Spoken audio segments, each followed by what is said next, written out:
भक्त और भगवान की रोचक कथा। बहुत साल पहले की बात है। एक आलसी लेकिन भोला भाला युवक था आनंद।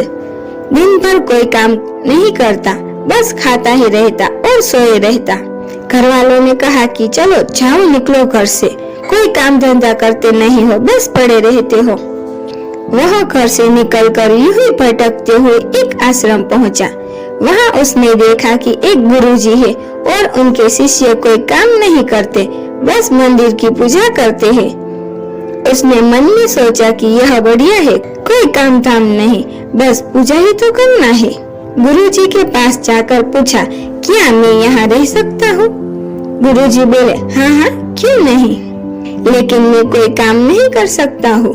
गुरुजी, कोई काम नहीं करना है, बस पूजा करना होगी। आनंद, ठीक है, वह तो मैं कर लूंगा। अब आनंद महाराज के आश्रम में रहने लगा। ना कोई काम, ना कोई थाम, बस सारा दिन खाते रहो और प्रभु भक्ति में भजन गाते रहो। महीना भर हो गया। फिर एक दिन आई एकादशी। उसने रसोई में जाकर देखा कि खाने की कोई तैयारी नहीं।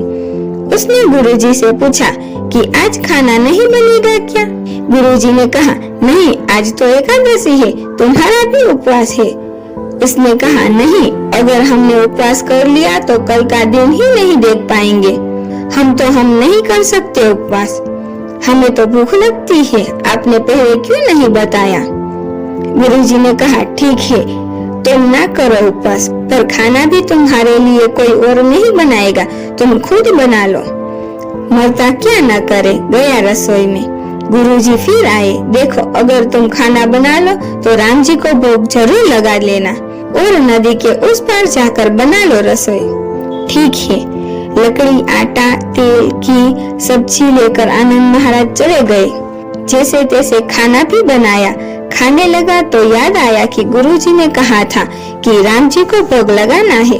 लगा भजन गाने, आओ मेरे राम जी भोग लगाओ जी, प्रभु राम आए, श्री राम आए, मेरे भोजन को भोग लगाइए। कोई न आया तो वह बेचैन हो गया कि यहाँ तो भूख लग रही है और राम जी आ ही नहीं रहे। भोला मानस जानता नहीं था कि प्रभु साक्षात तो आएंगे नहीं, पर गुरु जी की बात मानना जरूरी है। फिर उसने कहा, देखो प्रभु राम जी, मैं समझ गया कि आप क्यों नहीं आ रहे हैं। मैंने रूखा सूखा बनाया है और आपको तल माल खाने की आदत है, इसीलिए नहीं आ रहे हो। तो सुनो प्रभु, आज वहाँ भी कुछ नहीं बना है, सबको एकादशी है, खाना हो तो यह भोग ही खा लो। श्री राम अपने भक्त की सरलता पर बड़े मुस्कुराए और माता सीता के साथ प्रकट हो गए। भक्त असमंजस में, गुरुजी ने तो कहा था कि राम जी आएंगे, पर यहाँ तो माता सीता भी आई है और मैंने तो भोजन बस 2 लोगों का बनाया है। चलो कोई बात नहीं, आज इन्हें ही खिला देते हैं। बोला, प्रभु मैं भूखा रह गया, लेकिन मुझे आप दोनों को देखकर बड़ा अच्छा लग रहा है, लेकिन अगली एकादशी पर ऐसा न करना, पहले बता देना कि कितने जन आ रहे हो, और हाँ, थोड़ा जल्दी आ जाना। राम जी उसकी बात पर बड़े मुदित हुए, प्रसाद ग्रहण करके चले गए। अगली एकादशी तक यह भोला मानस सब भूल गया। उसे लगा कि प्रभु ऐसे ही आते होंगे और प्रसाद ग्रहण करते होंगे।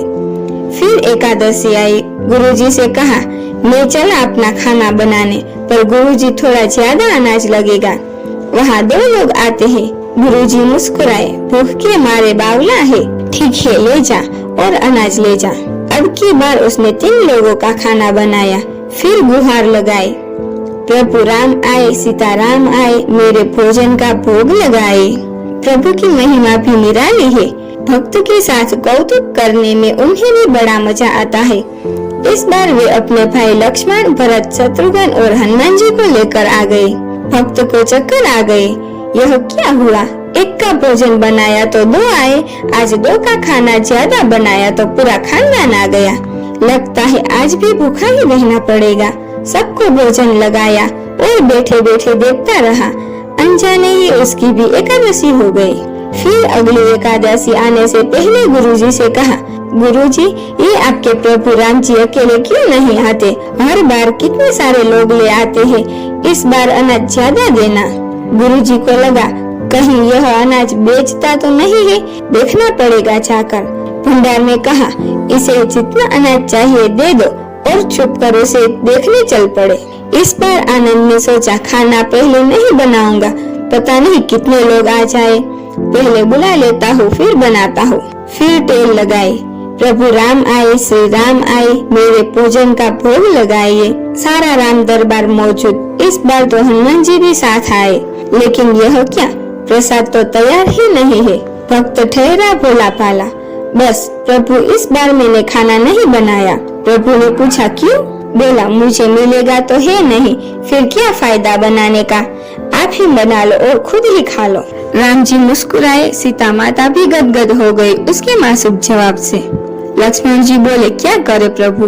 प्रभु बोले, भक्त की इच्छा है, पूरी तो करनी ही पड़ेगी, चलो लग जाओ काम पे। लक्ष्मण जी ने लकड़ी उठाई, माता सीता आटा सानने लगी। भक्त एक तरफ बैठकर देखता रहा।